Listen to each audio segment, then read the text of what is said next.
Réveille-toi, l'émission qui reconnecte à l'essentiel, présentée par Valérie Karchi, coach artiste de l'âme et conférencière, fondatrice de Wake Up and Smile. Mes très chers auditeurs, bonjour, ravie de vous retrouver pour un nouvel épisode de votre émission Réveille-toi, qui a pour vocation d'éveiller et de réveiller des dimensions encore insoupçonnées en vous. Aujourd'hui, j'ai l'immense plaisir d'accueillir à nouveau une femme de cœur, psychopraticienne, fondatrice des groupes de parole pour les femmes et des ateliers Voyage vers l'amour de soi. Auteure traduite en plusieurs langues, spécialiste de la dépendance affective, de la question amoureuse et de l'hypersensibilité, elle vient nous parler dans cette émission de son ouvrage puissant intitulé « Le grand amour, se préparer à la rencontre ». Bienvenue Géraldine Prévost-Gigant. Merci Valérie, je suis ravie d'être là. On est ravis de te recevoir à nouveau, surtout pour parler d'amour, du grand amour, qui va, je pense, intéresser plus d'une personne dans ses écouteurs. Alors, je vais commencer tout de suite par la question rituelle. Parce qu'en fait, moi, j'ai lu le livre qui est juste puissant, c'est vraiment le mot. Et il y a eu vraiment une question qui m'est venue et qui est un petit peu le rituel de l'émission. Mais si tu as écrit un livre comme ça, c'est qu'à un moment donné, tu as eu un grand réveil ou un beau réveil amoureux. Et j'aurais aimé que tu nous partages quel a été ce plus beau réveil, ce plus grand réveil amoureux spécifiquement. Je ne m'attendais pas du tout à cette question. Je dirais que ça a été un long processus. En fait, l'éveil amoureux n'a pas eu lieu d'un coup d'un seul. Pour moi, ça a été un long processus de préparation, d'où se préparer à la rencontre, qui est le sous-titre du livre. Et c'est vraiment ça pour moi qui est le plus important, parce que je pense qu'il y a tout un travail intérieur qu'on peut être amené à faire pour pouvoir recevoir l'amour amoureux, mais aussi l'amour amical, l'amour sous toutes ses formes. J'ai pour habitude de dire que l'amour est en fait prend toutes les formes de l'arc-en-ciel. Mais c'est vrai que le grand réveil a été un réveil amoureux, bien entendu, et a été une grande rencontre qui a eu lieu après l'écriture de ce livre. Intéressant. Donc ce livre a été la synthèse de pas mal de mes expériences et aussi de ce que j'ai observé chez les personnes que j'accompagne. Oui, on le ressent bien à la lecture, c'est très très puissant pour ça justement. Mais il y a en effet une suite pour moi en tant qu'auteur de cet ouvrage, c'est-à-dire que cet ouvrage est la synthèse de mes observations personnelles et professionnelles, et après l'écriture de cet ouvrage, il y a aussi la suite de ma vie, bien entendu. Et donc la grande rencontre de ma vie a eu lieu juste après l'écriture de ce livre, comme si ce livre avait ouvert la porte ou bien m'avait préparé. Moi, je suis de toute façon convaincue que on écrit pour transmettre notre connaissance à nos lecteurs, mais que le livre lui-même est un agent de transformation pour l'auteur. Et que il marque des étapes de vie. C'est-à-dire que moi, je pourrais regarder mes publications, elles représentent symboliquement des parties de ma vie, en fait. Voilà, j'ai un rapport au livre aussi qui est très de cet ordre-là. C'est-à-dire, je suis convaincue que le livre, dans son écriture, mais aussi sa lecture et son existence, est porteur de messages, est porteur de quelque chose. Enfin voilà, moi, j'ai une relation à cet objet qui n'est pas pour moi un objet, mais en tout cas la matérialisation d'une somme d'informations. Et ensuite, on est libre d'en faire quelque chose. Bien sûr, ça vient toucher certaines parts de nous plus ou moins en profondeur. Et c'est là justement que ça agit finalement. D'accord.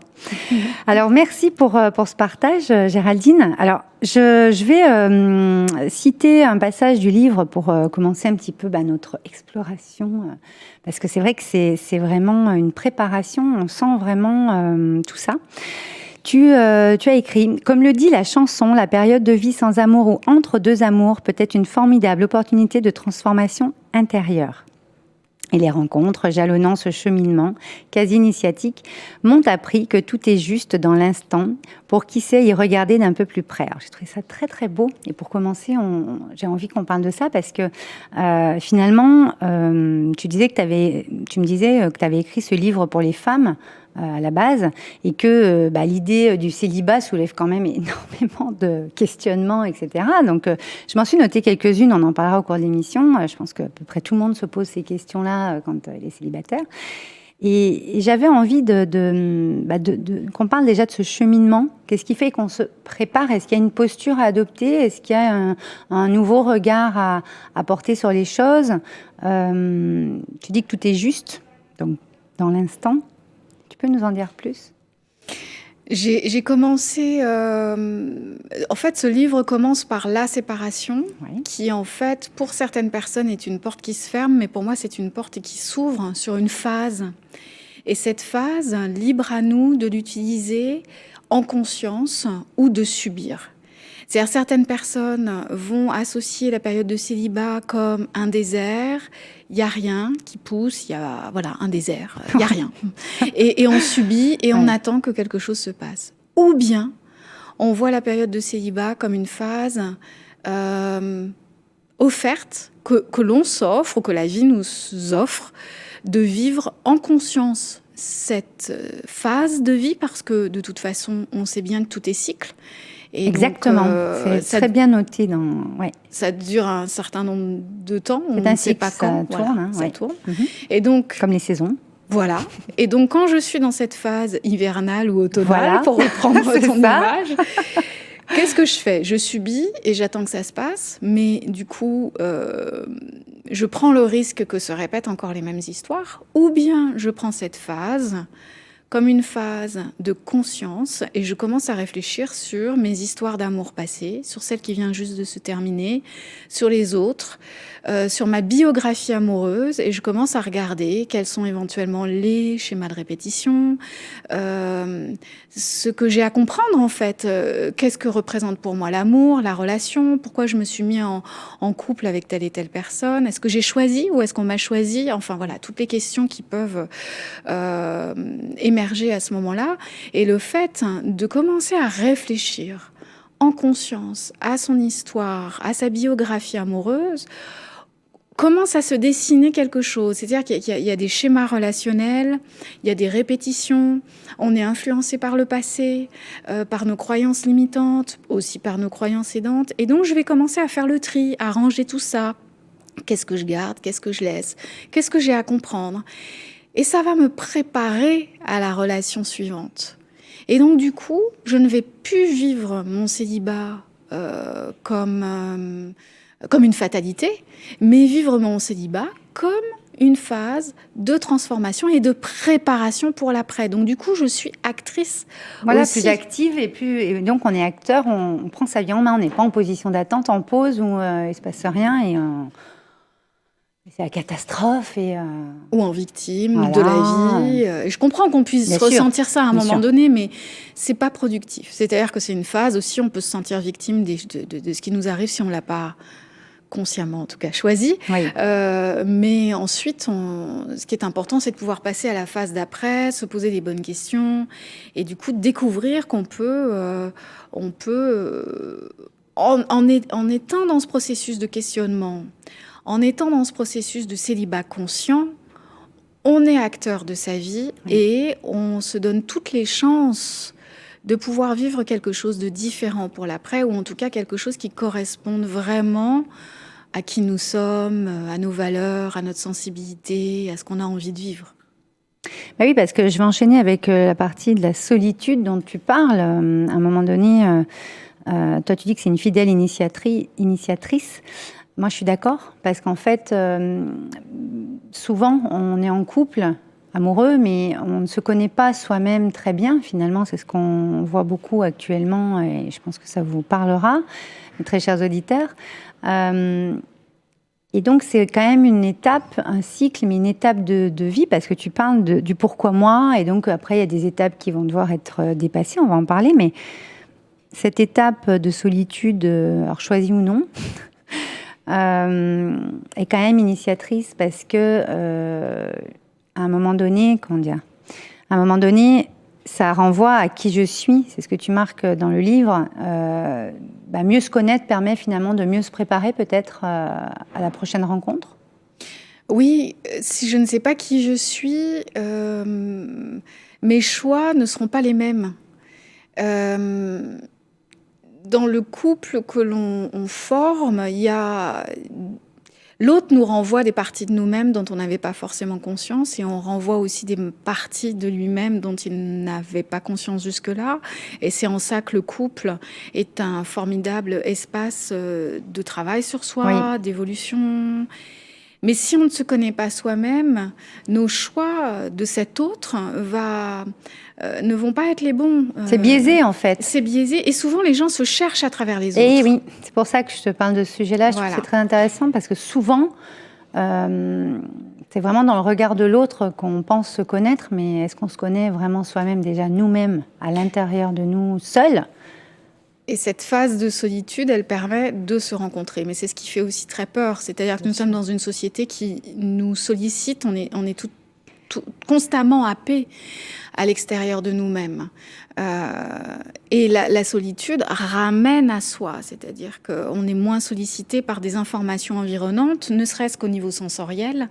Le fait d'être seul, il y a moins de stimulation externe, et donc on va tout d'un coup prendre conscience, ou un peu plus conscience, de ce qu'on ressent à l'intérieur, ne serait-ce qu'au niveau vraiment corporel, sensitif, voire émotionnel. Et ça peut aussi faire peur parce que on n'est pas habitué, parce qu'on n'a pas été éduqué comme ça, ou parce que c'est pas dans nos habitudes. Et c'est pourtant dans des moments de solitude qu'on peut être amené à prendre conscience de ce qui nous habite. Donc il y a des personnes qui ont par exemple une problématique d'abandon, qui vont ressentir le vide de l'abandon. C'est-à-dire le vide de l'abandon va s'activer, et c'est là qu'un travail sur soi est nécessaire. Et quand on a guéri certaines blessures, on s'aperçoit que la solitude peut être non pas sombre, mais lumineuse. Et c'est quand nous apprécions d'être seuls avec nous-mêmes que l'on a l'information, en fait, qu'il y a un commencement de réconciliation avec soi-même. Quand nous avons peur d'être seuls avec nous-mêmes, c'est que nous sommes séparés de nous-mêmes, c'est que nous-mêmes est un inconnu, une inconnue, et qu'il y a éventuellement un vide, mais c'est le vide de la méconnaissance de soi. Et quand on a fait un travail sur soi, la solitude est même savoureuse parce qu'elle nous permet de nous recharger, elle nous permet de faire le point, elle nous permet de faire une pause, elle nous permet de nous reconnecter à nous-mêmes.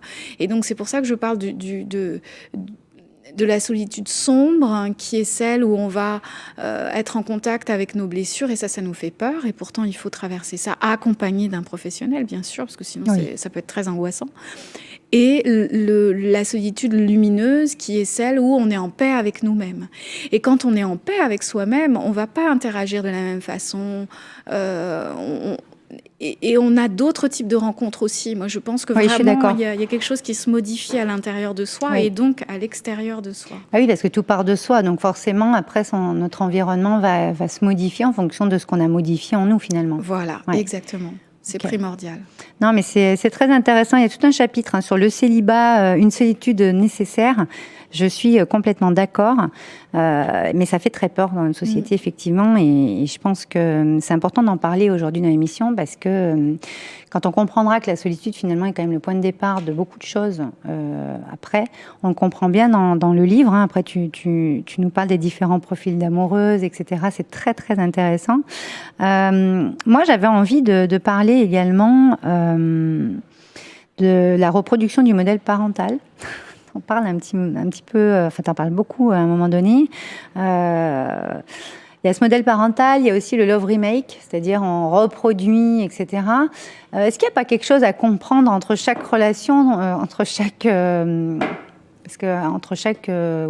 rencontre, finalement, parce qu'on évolue et avec la personne, mais on évolue nous-mêmes. Modèle parental a quel impact sur notre vie amoureuse, finalement ? Ce qu'on aura vu de nos parents, le couple qu'ils auront formé, sera une référence pour nous. Les phases aussi qu'ils vont traverser vont faire partie de cette grille de départ. C'est-à-dire qu'il y a des parents qui restent ensemble toute leur vie, mais on sait en tant qu'enfant et adolescent qu'ils ne s'aiment plus, par exemple, et qu'ils restent à cause de nous. Donc ça, c'est ça se travaille aussi. Oui. Il y a des parents qui se séparent quand on est enfant. Donc, on a la phase où nos parents sont ensemble et puis ensuite, ils ne sont plus ensemble. Et en fonction de ce qu'ils vont nous dire, on va interpréter différentes choses. Donc, il y a ce qu'on voit, ce qu'on vit. Et ça va créer une forme de première grille de lecture. Et on va ensuite construire nos relations en fonction d'un certain nombre de croyances. Et ces croyances viennent de ce que l'on aura vécu ou vu de nos parents ou de nos grands-parents. Donc l'amour vécu par nos grands-parents, par nos parents, vont être une forme de référence concernant l'amour. Et nos choix vont être influencés par ça jusqu'à ce qu'on en prenne conscience. Ensuite, la répétition de ce que l'on va vivre va... Love remake. Voilà, le love remake va creuser encore plus le sillon de certaines croyances. Ouais. Et donc, quand j'accompagne les personnes sur leur biographie amoureuse, je commence par les interroger sur quelle a été l'expérience précédente, celle qui vient de se terminer. Posez-vous ces questions, mes très chers auditeurs. Ça va beaucoup vous aider. La première relation, la toute première fois. Ok.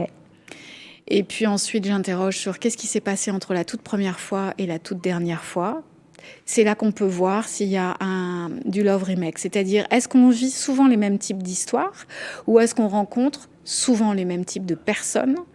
Je veux dire, pas forcément, je rencontre toujours des bruns aux yeux bleus parce que c'est mon type physique, mais un profil psychologique. Voilà, c'est plus subtil que avec des comportements, des mécaniques relationnelles, de communication, etc. Et ensuite, je remonte avec la personne. Quels ont été les couples que cette personne a vus ? Oncles, tantes, grands-parents, parents, etc. Et là, commence à devenir de plus en plus clair les références sur l'amour qu'a la personne. Et on découvre qu'il y a forcément des liens. Après, il y a aussi ce que l'on a vécu avec nos parents, la qualité de lien, la non-qualité de lien, ce qu'eux ont tissé entre eux, mais ce qu'eux ont tissé avec nous. Oui. Toutes les formes d'amour, les qualités ou non, les qualités relationnelles ou pas de qualité, tout ça, ça va jouer sur notre façon d'interagir avec l'autre. Et bien entendu, encore plus au niveau amoureux. Et c'est là qu'on va découvrir s'il y a de la dépendance affective ou s'il y a de la phobie de l'engagement, ou bien lorsqu'on est persuadé qu'on n'a pas le droit à l'amour. Il y a aussi, si on a une relation fusionnelle avec un des parents, comme par hasard, on va toujours rencontrer des personnes avec qui... des amoureux ou des amoureuses avec qui ça ne pourra jamais se passer. Comme ça, on garde toujours le lien fusionnel avec un des parents. Voilà, il y a plein de tiroirs, en fait, à aller ouvrir et de découvrir, en fait, comment tout ça s'est tissé, comment je me suis construite au niveau relationnel, quelles sont mes croyances sur l'amour. Et tout ça va expliquer mes choix. Et quand j'en prends conscience, je peux, du coup, en étant consciente, réorienter mon avis, ajuster. Exactement, ajuster. C'est une question de choix finalement. Oui. Plus je suis consciente, plus je suis libre. Parce que plus je suis consciente, plus je peux choisir. Moins je suis consciente, moins je choisis. Je vais vers. On se laisse attirer par ce qui se passe à l'extérieur. C'est ce que tu disais en début d'émission. Et par notre inconscient. Ah oui. Qui nous pousse à faire tel et tel choix. Et quand on passe en mode conscience, c'est là que ça s'élargit, que le champ des possibles est beaucoup plus large. Et pour moi, c'est là que se trouve notamment, pas seulement, la liberté. Complètement. Alors justement, moi, je vais enchaîner dans la 5e partie du livre. Donc, c'est vraiment se préparer à la rencontre. Après, on va passer à la rencontre. Très chers auditeurs, vous inquiétez pas. Mais tu parles dans le chapitre 1 de cette partie-là d'accepter d'être impuissante face au destin. J'ai beaucoup aimé parce que l'acceptation est quand même une immense clé, comme toujours. Mais là aussi, en fait, accepter ce qu'on a vécu, accepter ce qui s'est passé, ce qu'on est finalement dans l'instant présent, ce qu'on disait tout à l'heure. au niveau de cette impuissance face au destin, tu vois, tu parles d'en finir avec la lutte et accepter. On en a parlé un petit peu tout à l'heure, mais moi j'avais envie de creuser un petit peu là-dessus parce que c'est quand même explorer son inconscient, c'est tout ce qu'on vient de dire. Renoncer à l'illusion de toute puissance. Bon, après on a un petit exemple sur Irène ou la fin de sa colère. Cette illusion-là, c'est quoi ? Je pense qu'elle vient de notre société consumériste. Et nous sommes dans une société de consommation. Nos moyens de télécommunication font que dès que j'ai besoin d'un truc, j'ai une appli pour ça. Même pour l'amour. Voilà. Donc j'ai besoin, j'ai envie de sushi, j'ai mon application pour les sushis, j'ai envie d'un mec ou d'une nana et j'ai une application pour ça. Ouais. Donc en fait, dès que je veux quelque chose, j'ai qu'à appuyer sur un clic. Je fais un clic et j'obtiens. Ouais. Et quand j'en ai marre, je jette. Ouais. Donc, ce sont des formidables outils de communication, mais en même temps, ça fausse aussi notre rapport au monde et notre rapport aux autres. De plus, nous sommes dans une société consumériste, c'est-à-dire si j'ai besoin d'un truc et que j'ai les moyens financiers, je peux l'obtenir. Et ceci fausse notre rapport au monde. Et moi, je vois émerger depuis un certain nombre d'années, ce qui n'était pas le cas quand j'ai commencé. Le cabinet psychothérapie est une formidable fenêtre sur la société. Bien sûr. Je vois évoluer en fait la société au travers des témoignages des personnes, de leurs souffrances et aussi de leurs mécanismes de pensée et d'action. Et donc, je vois des personnes qui souffrent de leur célibat, parce qu'ils le vivent comme quelque chose qu'ils subissent et ils sont dans une frustration de ne pas pouvoir rencontrer alors qu'ils ont décidé de rencontrer. Okay. Et donc, il y a une forme de colère comme ça, de frustration totalement pas gérée. Je comprends pas, je veux rencontrer quelqu'un, mais ça ne se produit pas. Je suis prête, ouais, voilà. Je vois très bien. Et donc, ça crée ça crée vraiment des énergies internes qui sont absolument pas productives. Et moi, je vais vraiment les accompagner. Et c'est ce que j'ai voulu transmettre dans ce livre sur la notion que on a des désirs, mais il y a la vie. Il y a aussi tout ce qu'on ne maîtrise pas. C'est aussi merveilleux parce que c'est le mystère de la vie. C'est aussi comme ça qu'il y a des surprises dans l'existence qui nous arrivent et c'est génial et on s'émerveille. Il faut absolument maintenir cet émerveillement. Mais si je suis dans « je veux, j'obtiens », et ça, en fait, qui est de l'ordre du contrôle, hein, c'est-à-dire je me donne l'illusion, je contrôle ma vie. Le bonheur, à mon avis, ne se situe pas là. Il se situe plutôt dans le fait que la vie décide. Moi aussi, je décide de certaines choses. Mais je ne suis pas seule décisionnaire et il y a des choses qui m'échappent. Et je dois, pour mon bien-être intérieur, accepter qu'il y ait des choses qui m'échappent, qu'il y ait un timing de vie aussi qui m'échappe, que je ne sais pas ce qui va se passer demain. C'est ça l'initiation en soi, finalement, dont tu parles au début du livre avec les cycles. C'est que ça va venir nous chercher sur quelque chose en nous. Et le temps là qu'il va falloir pour aller venir toucher et libérer ça, par exemple, c'est le timing en fait qui nous remet en fait en perspective les choses de ce qu'il y a à l'intérieur de nous, qu'on voit une autre dimension de nous-mêmes finalement grâce à ce temps-là qui est passé, qui s'il n'était pas passé, on n'aurait pas vu ça en fait de ce qu'il y a en nous, peut-être. Le temps est un de mes sujets. J'adore. C'est obsessionnel, je dois bien l'avouer. Et alors, merci de mentionner la notion de temps, parce que je trouve que justement, dans cette société de consommation, cette société de rapidité, les gens ne supportent plus d'avoir du temps. Parce que ça crée un vide. Et pourtant, en effet, la dimension initiatique ne peut être active et opérante qu'en se donnant du temps. Et oui. Et je vois que dans ce vide qui est un espace finalement d'exploration. Exactement. Mm-hmm. Et c'est là où je vois des personnes qui arrivent en cabinet et qui veulent tout de suite. Et oui, ils ont pris rendez-vous. Aller mieux, mais maintenant quoi. Allez. Tout de suite. Et pourtant, il est nécessaire que ces personnes-là prennent le temps de se découvrir, de comprendre, se laisse le temps aussi qu'il se passe des choses entre les séances de travail sur eux-mêmes, que la magie puisse opérer. La magie ne peut pas opérer s'il n'y a pas l'espace-temps. Ben non, il faut laisser un espace pour lui, faut lui laisser de l'espace, cet espace qui va permettre que ça arrive. Oui, tu dis de s'ouvrir au monde et vivre avant tout, en fait, se libérer de la pression sociale, avoir l'audace d'aller dans l'inconnu.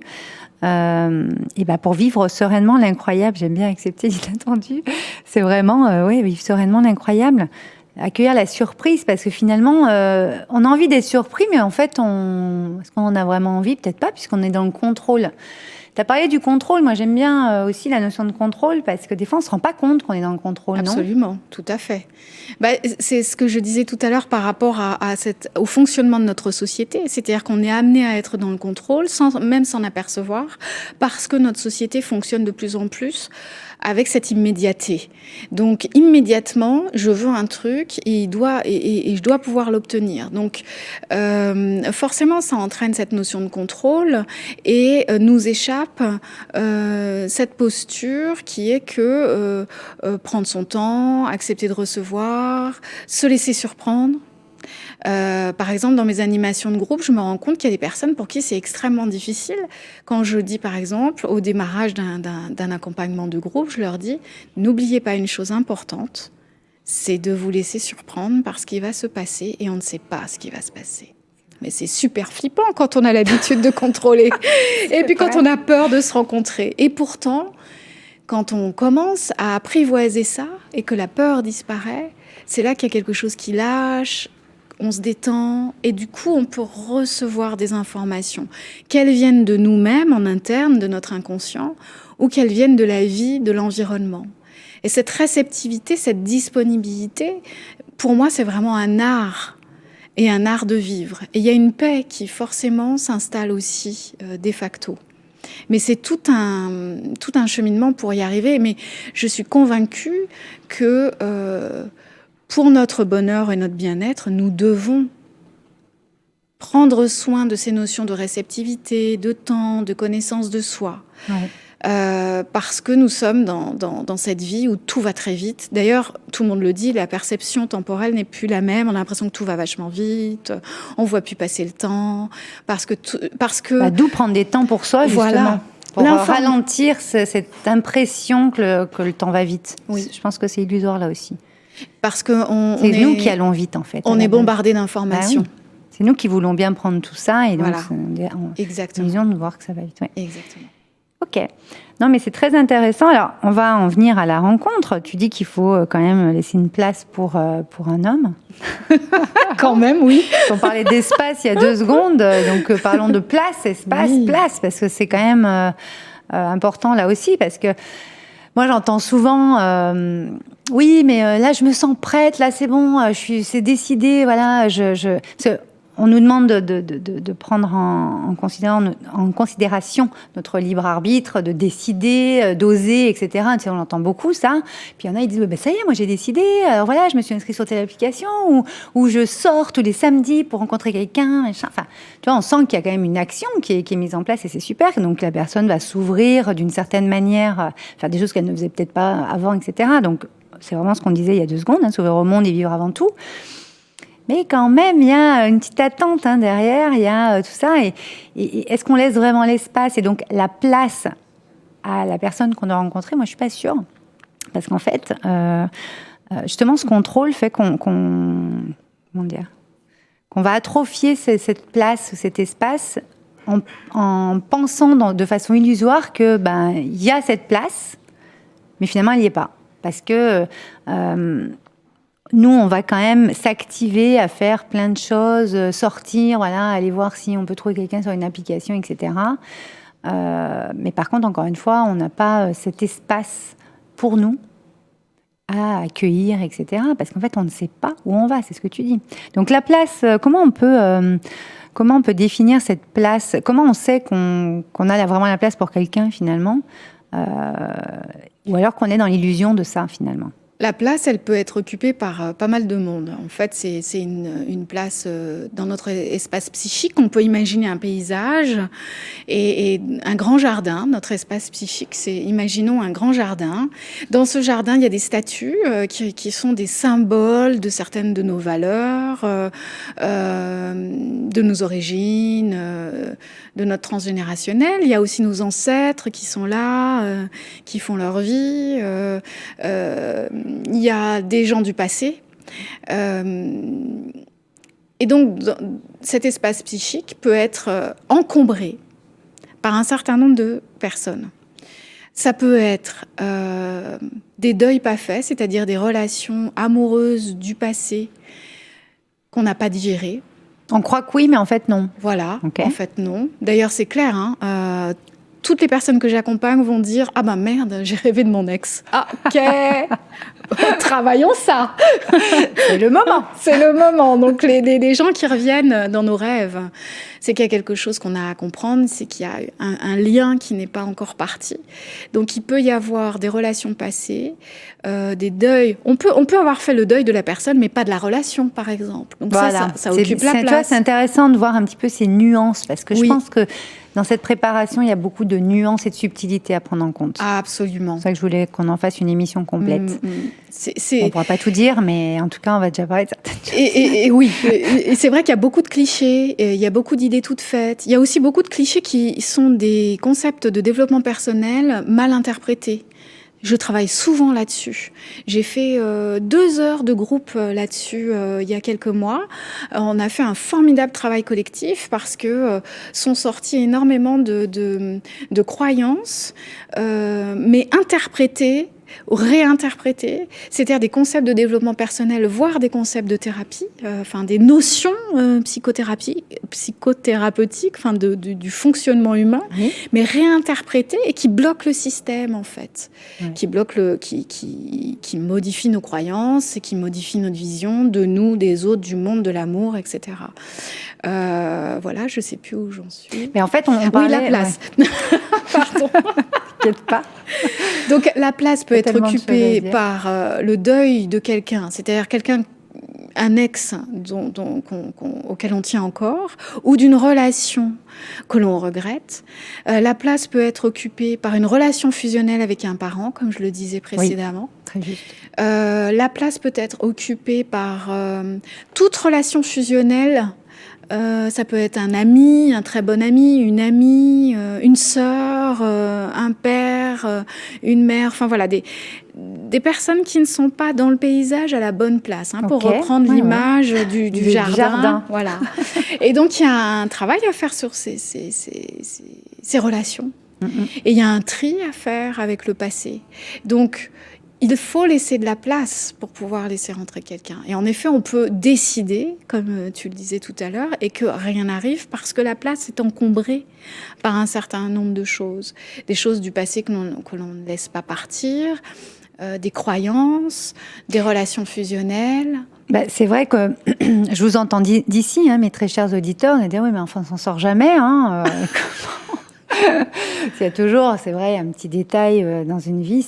Il y a beaucoup de détails subtils comme ça qui ne sont pas laissés au hasard. Et c'est important justement d'aller voir des choses qu'on ne voit plus, en fait, je pense. C'est ce que tu es en train de dire. Et cet espace fait qu'on va arriver à prendre du recul ou faire un pas de côté, voir sous un autre angle notre situation, et c'est difficile de le faire pour soi tout seul. C'est pour ça qu'il faut être accompagné, effectivement, parce que ça va permettre de mettre en lumière des choses qui sont en fait dans l'ombre, mais on n'a pas vu que c'était dans l'ombre. C'est comme le plan du métro. Si on est le nez dessus, on n'arrive pas à trouver la station qu'on cherche. Et si on fait 2 pas ou 3 pas en arrière, ou bien que quelqu'un arrive derrière nous, tout de suite, cette personne va trouver ce qu'on cherche. Parce qu'on est trop près. Et j'entends souvent des personnes qui arrivent dans mon cabinet qui disent « J'ai fait tout un travail sur moi. » Et je pose toujours la question en disant « Mais accompagné ou seul ?» Seul. Et donc... Ok, il y a eu des prises de conscience suivant... mais on a un énorme inconscient. L'inconscient est tellement énorme. C'est impossible d'aller regarder dans certains espaces même qui nous font peur, où il y a des souffrances, des douleurs. Donc nos mécanismes de résistance, il y a un système automatique qui nous protège de ce qui nous fait peur ou de ce qui nous fait mal. Mais si on est accompagné par quelqu'un, on va pouvoir aller regarder et les informations vont commencer à émerger. De toute façon, moi je suis convaincue que cette initiation de la connaissance de soi, elle se fait avec l'autre. Ouais. Que le lien, la relation, c'est la clé de tout. Je suis d'accord. Et ça, on en parlera dans une prochaine émission. Alors, j'ai noté quelques petites choses. On va bientôt terminer, mais dans le livre, on arrive quand même à voir toutes ces étapes. Comment bien vivre cette étape de vie du célibat, comment ne pas reproduire les mêmes erreurs, ça on en a parlé un petit peu aussi. Comment rencontrer un autre type d'homme ou de femme, parce que bon, là il est destiné aux femmes, mais on est d'accord que tout... On va pas en parler aujourd'hui, mais les hommes aussi ont besoin de retrouver leur place. C'est dur. La femme a beaucoup évolué ces dernières années, donc c'est ni simple pour les uns, je pense, ni simple pour les autres. Donc il y a tout ça, il y a beaucoup de choses qui ont bougé. Il y a comment garder espoir et croire encore à l'amour. Moi, j'aimerais qu'on parle de ça. Voilà, parce que bon, on a parlé de comment bien vivre le temps qui passe, etc., ne plus avoir peur d'aimer, de souffrir. Mais comment garder espoir et croire encore à l'amour ? Ça serait bien pour terminer l'émission d'en parler quand même, parce que la rencontre, tu dis qu'il y a l'indispensable cristallisation, t'en parles dans le livre, je ne vais pas tout dévoiler, mais voilà, comment croire encore à l'amour ? J'ai eu envie d'écrire sur la notion d'espoir et de croire encore à l'amour parce que j'ai constaté qu'il y avait beaucoup de personnes qui avaient renoncé à l'amour. C'est-à-dire, c'est pas pour moi, c'est pour les autres. C'est complètement en lien avec l'amour de soi. Eh oui. C'est le sentiment qu'on ne mérite pas. Les autres sont mieux que moi, eux, ils y ont droit, mais moi, je suis pas assez bien. Moi, je suis de ceux qui n'ont pas de chance. Moi, je suis de ceux qui sont punis. Enfin, voilà. Et ça, ce sont totalement des croyances limitantes. On est bien d'accord. Soi. C'est encore une fois prendre sa responsabilité vis-à-vis de soi-même, par amour de soi, justement, non ? Exactement. S'aimer soi-même, c'est prendre conscience que, comme tout être sur Terre, nous avons droit... C'est même pas un droit, c'est notre destinée. Nous sommes là pour ça, je pense. On est là pour ça, d'accord avec toi. D'être aimé et d'aimer. Sauf que l'amour arrive par surprise. On en revient à oser se laisser surprendre. Ouais. On ne sait jamais, mais quelles que soient les rencontres, on ne sait jamais sur qui on va tomber, si je puis dire. On ne sait jamais ce qu'il va se passer. Et c'est pour ça que je dis qu'il faut garder espoir, c'est qu'on ne sait jamais ce qu'il va se passer. Et c'est formidable. Alors ça peut faire peur à certaines personnes, mais en même temps pour ceux qui sont avec cette perte d'espoir, je pense que c'est extrêmement important de se dire que, moi c'est ce que je dis aux personnes que j'accompagne, la vie avant tout. Ouais. Aime-toi, aime la vie, et les choses vont se faire. Ben oui, parce que quand tu parles de la rencontre, je vous laisserai découvrir dans le livre, je vais mettre le lien bien entendu pour que vous puissiez le commander. Sur la partie de la rencontre, tu parles de l'indispensable cristallisation, là je viens de le dire. Ne pas confondre enthousiasme et précipitation, tout ce qui est trouble de la confiance, etc. J'ai bien aimé aussi les risques du no limit.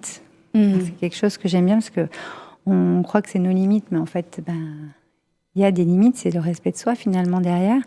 Et puis tu parles de l'homme différent, cette perspective du bonheur d'un homme différent avec différents types d'hommes, ça vous découvrirez, mais moi ça m'a interpellée un homme différent parce qu'en fait notre société est quand même une société d'images et de stéréotypes, etc. Nous-mêmes, nous avons une image de nous-mêmes spécifique, et donc d'envisager de rencontrer quelqu'un de différent de ce qu'on a toujours voulu, comme le prince et la princesse, ou voilà, on va découvrir quelqu'un qui n'aura peut-être pas physiquement en termes d'image ce qui va aller avec nous, mais par contre dans son cœur, dans sa puissance intérieure, dans son empreinte à la personne, à cet homme différent, par exemple, si on prend cet exemple-là, l'image est en fait finalement bien après tout ça, parce qu'en fait la puissance d'une rencontre, je pense, c'est de se reconnaître en l'autre et d'avoir, comme un puzzle, là, tu sais, d'alchimiser un petit peu chacun son empreinte finalement, et de découvrir de la beauté en quelqu'un, mais pas que par l'extérieur, en fait, pas que par l'image.